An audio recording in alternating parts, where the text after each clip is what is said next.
Hello! Today we're going to talk about viscosity. We just have a single goal, which is just to get a very brief introduction to viscosity, and we'll elaborate a little bit more in class, do some various things beyond what we do here. So viscosity, well, what is it? Why do we need it? Well, up to now we've just assumed that fluids flow without resistance. And with very few exceptions, there is generally some resistance to flow, and it's generally associated with friction between neighboring fluid layers. They're really moving at different speeds, so they're moving with respect to each other, a little bit of friction there. And viscosity is also associated with fluids adhering to surfaces.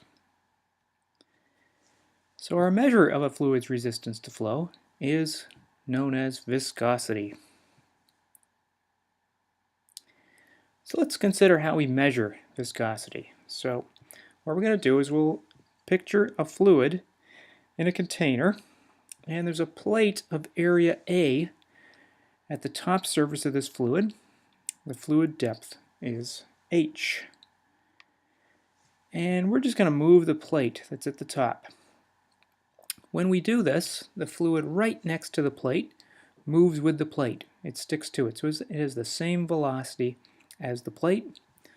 At the very bottom of the container, where the container itself, the wall of the container is not moving, that part of the fluid stays at rest.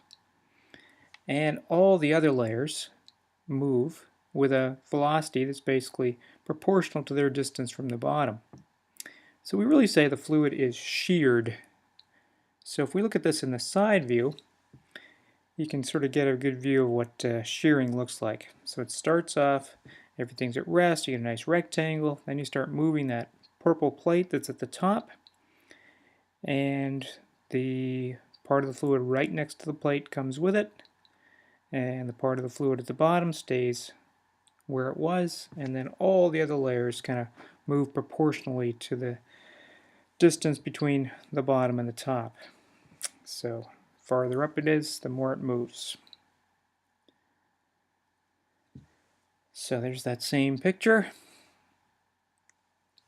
And we measure the force needed to keep our plate moving at constant velocity. Okay, so we apply a force to the right, and there's kind of a drag force, a force associated with the viscosity of the fluid, which is acting to the left. And so if we keep the plate going at constant velocity, then the two forces must balance. So our force and also the drag force, we find these properties. The forces are proportional to the speed, v, proportional to the plate area, inversely proportional to the depth of the fluid. Okay, so we can write down an equation that goes with that, and we've got a sort of proportionality constant here, and that is the viscosity itself. And it looks like a kind of lowercase n here, but it's actually the Greek letter eta, eta, which is our symbol for viscosity. So here's our equation for this drag force. You can see it's proportional to speed, proportional to plate area, inversely proportional to h. Then we have this proportionality constant, which depends on the fluid itself.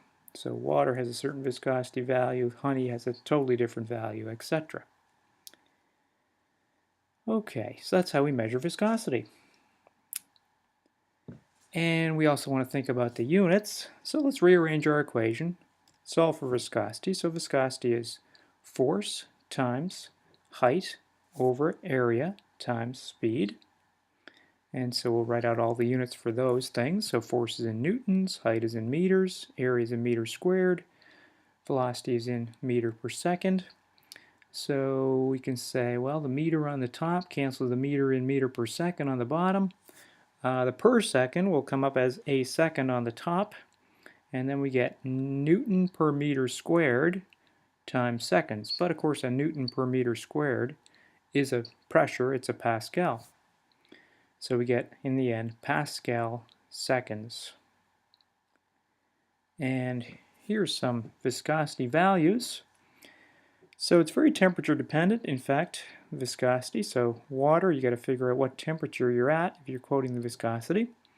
So at 20 degrees Celsius, water has a viscosity of pretty small number, 0.001 Pascal seconds. If you take your 10 weight motor oil, that's 65 times larger, 0.065 Pascal seconds. Honey is a couple orders of magnitude larger still, so it's in the range of between 2 and 10 Pascal seconds. And then if you got something that's incredibly viscous, it really doesn't flow well at all, that would be peanut butter. And peanut butter has a viscosity of approximately 250 Pascal seconds. Again, these are all very temperature dependent, these numbers. Okay, so that's about it. That's our very quick introduction to viscosity, which is all about the resistance of a fluid to flow.